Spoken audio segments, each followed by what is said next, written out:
Mina is Amazon advertising PPC guru. Anything related to PPC, I always message you, or when we meet, I have questions customers ask. Mina is always the go-to guy that I always go and ask. We're having a quick chat about things that we could help Amazon sellers really put in consideration when they use PPC, and at the same time when they use logistics, and how that two come together. Perfect. Thank you for having me.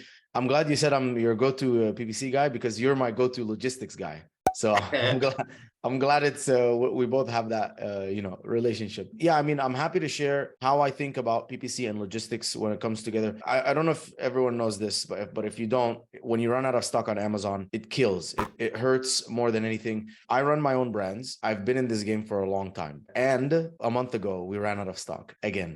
Even to the seasoned people, we thought that we had more stock. What happened is Amazon lost an entire shipment. So I had about 30 days of stock. We went down to about 7 days because my manufacturer ran low on containers. It was like, okay, it's checking into Amazon. Only 200 units out of like 1,300 units checked in. We ran out of stock. And it's very, very, very painful. It's a pain and it's a cost. Here's how I think about PPC when it comes to logistics. When I'm launching, I'm like, okay, what are my targets? Let's say my target is $3,000 a month, or $5,000 or $10,000 a month. Does that make sense in terms of my logistics and in terms of my inventory? So I was just consulting someone. He said, I have 500 units only. I said, how long does it take for you to get inventory from the day that you order? He said 45 days. So I ran the numbers and I said, okay, well, if it's going to take you 45 days, we have to only sell like about 150 units a month. And we'll sell about, 150 in the first month. Then you have to place your order, because by the time you 45 days pass, you'll have only 15 days left of stock.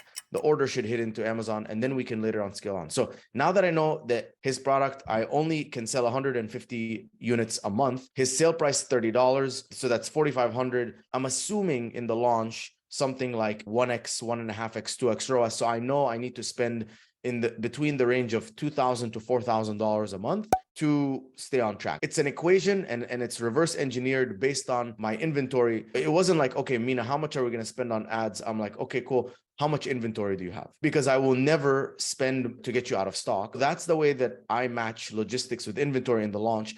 If you tell me I have 5,000 units, I'm like, okay, great. Your lead time is 30 days, which means we have 2 months or something, or a month and a half of being able to run freely. Let's get to 1,500 units a month. So 1,500 units a month, it's a $30 product. That's 45,000 in revenue. Assuming maybe a 1.5 to 2x ROAS in the first month, I need to spend 10K or 15K, whatever. And that's the equation. And in the launch, it really starts with my logistics, my lead time, manufacturing and shipping with buffers, because of course, 45 days, what happens if like it gets stuck in Tokyo or something like that for an extra 4 days, and you were timing it down to the T? Now you're out of stock for 5 days, and it costs like 2 times more to recover back. That's during the launch. Now, during actual running of the business, it's very, very, very similar. What we do is we constantly keep an eye out on how many days of stock we have. We look at days of stock. We don't look at number of units or whatever, because I need to know how I'm going to time my advertising. The way that I time my advertising is whatever my advertising is, I'm calculating how many days of stock I have left based on the last 3 days. If in the last 3 days I sold 150 units, that's an average of 50 units a day. 50 units a day, I have 1,000 units in stock, whatever, that's 20 days of stock. If I increase my advertising spend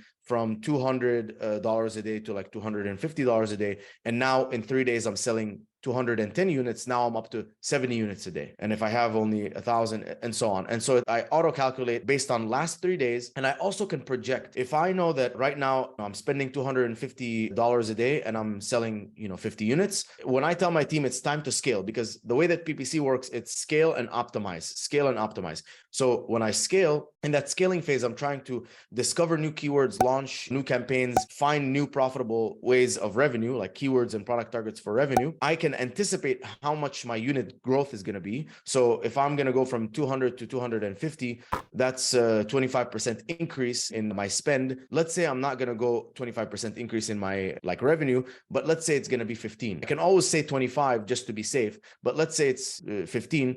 Then I know my units are going to grow by 15%. So then I can future calculate what my days of stock is going to be when I do that and future calculate, okay, I have 30 days of stock. Now I'm only going to have 20 days of stock after this growth. So that's how we're constantly matching it. And then the thing that I learned from this last mistake that happened to me is whether you're doing PPC or whatever or not, you need to have a 30-day buffer of stock. Your order to replenish you should hit when you have 30 days left. That's safe because really it's very common that you have a 30-day delay. Like my manufacturer ran out of stock of like the bottles and that took him 30 days to recover. And then Amazon lost my shipment. At the end of the day, if the stars align and your product goes out of stock, if you're doing 10K a month, it's going to hurt. If you're doing 100K a month, it's going to hurt 10 times more. That's kind of the way that I'm looking at how PPC and logistics work together. In the launch, it's very calculated and it's worked backwards from all depending on logistics plus buffers. And then during the standard optimization, it's when we scale, we future calculate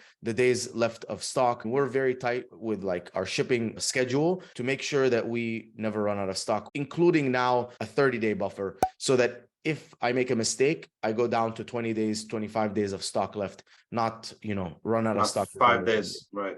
I heard someone told me that last week I was in a call and they told me basically on every new SKU that they import, they're importing from China. So that takes at least from when it goes production till it actually hits the US, could take probably 60, 65 days just because let's say it takes 30 to 40 days in production and then another 25 to 30 days on the water. You're talking about way over 2 months that it takes you to get product. And what they do is whenever they launch a new SKU, a new product on Amazon, they do not label the FNSKU in China because they don't list the product only till the last minute. They'll list the product once the product arrives to the US, then we'll put on the FNSKU labels on the first shipment and they'll send it into Amazon because apparently Amazon's algorithm sees a new listing just came on and it's right away in stock. For some reason, it's better as a launch. Did you ever hear about that? Like I just heard last week. It was like I wanted to ask you if you know anything about that.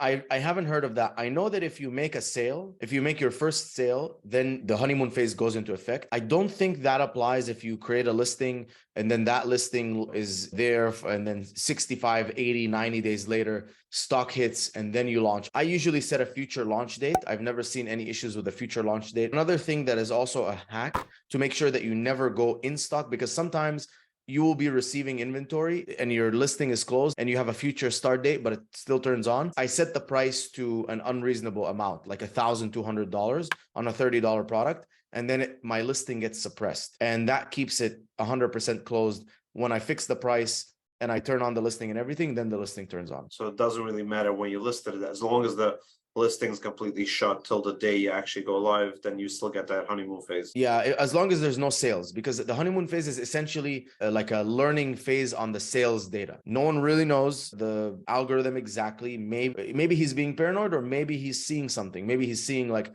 he listed something and immediately went to market like 2 weeks later and he's seen better results. I don't know. That's what he told me. I'm not sure. It's the first time I ever heard of this. I want to know if you know anything about that. If God forbid it happens, you're running out of stock, what would be your actions you would suggest the seller to do? In your case, you did run out of stock. You didn't plan it. You had everything planned out right. Boom, Amazon lost your shipment. You ran out of stock for 5 to 7 days. What would be your suggestion is like how to go about it on a PPC aspect once you're back in stock? I mean, close the listing as soon as you're out of stock. Make sure that it doesn't go in and out, because that's going to also show that you made one day you had 2 units that sold, which is going to even hurt you more. Once you're back in stock, turn on the listing.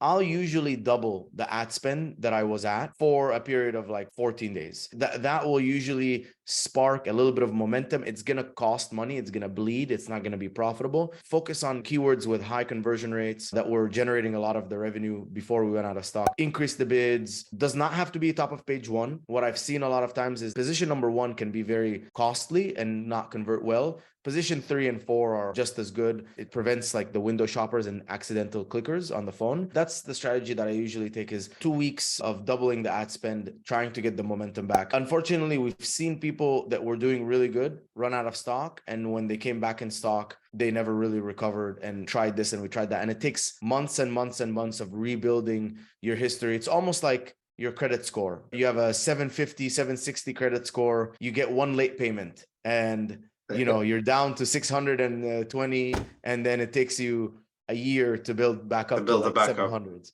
So it's that's what I'm seeing. It's almost exactly the same. Now let's switch over to Prime Day. We all know Prime Day is going to be sometime beginning of July. If it's the second week of July or the third week of July, usually it's between July 10 July 14th, somewhere around there. I think we have still enough time to prepare for Prime Day on the logistical side. Is make sure that you have always 30 days worth of stock in your warehouse, more than 30 days in Amazon. The best would be 4 months of stock, between 2 months in Amazon. So you're trailing between 6 to 8 weeks in Amazon, and then the same thing in your 3PL or in your own warehouse. You have about 2 months of stock. So you don't have that shock if you ever have a situation where you're going to run out of stock, you have stock in your warehouse or in your 3PL where you can go take it. What would be your advice on the Prime Day sales event? I mean, a lot of people do pretty well. Some people plan launches, new launches then. So what would be your advice? Yeah, Prime Day, at least before 30 days before Prime Day, increase your price.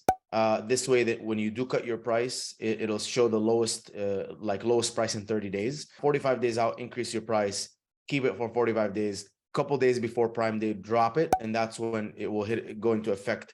I would do it 3 days or 2 days before Prime Day, because sometimes it takes a while to go into effect. Get that lowest price in 30 days badge. You want to do everything that you can to improve your conversion rate. So if you have not split tested your images or anything like that, now's your chance. You have from May until end of June, 2 months. In that time, split test your main images. You want to get the highest click-through rate. You want to get the highest conversion rate. Test your price. If you can go for a higher price for a longer period of time, you want to bottom out at a good price, as opposed to thinking right now my price on Amazon is $28. It could be maybe 33 with almost the same profits, and then I can drop the price down to whatever, 28, and then I can have a huge spike in sales, as opposed to staying at 28 and then having to drop to 25 or 24. That's just on the conversion side. Again, everything that happens in Prime Day is an additional traffic. So before we talk about traffic, conversion is the multiplier. The better your conversion rate is, the more money you're going to make. So then we move to traffic. Right now is the best time to start to rank your keywords organically. I would go into your search query performance report, and I would identify all of the keywords that have a higher conversion share. You can just sort by highest to lowest conversion share. Document your sponsored and organic rank for all of those keywords.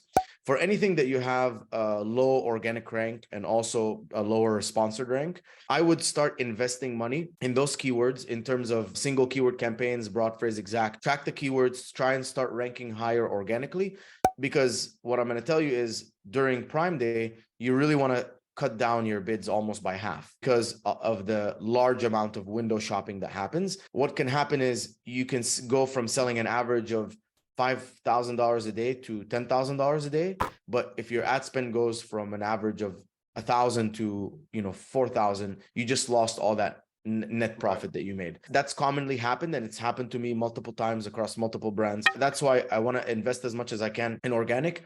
You can also double down on the organic effect using Google Ads. So Google Ads to drive traffic to the listing through those keywords in Google Ads. We've seen also improve the ranking. Combination of that. Now, the final piece that I like to add on is I will double my budgets on DSP retargeting. I'll max them out and I'll increase the frequency. What happens is when Prime Day hits and people start visiting my listing, and you'll notice your sessions will go from an average of let's say 300 sessions a day to 1,000 sessions a day during that period.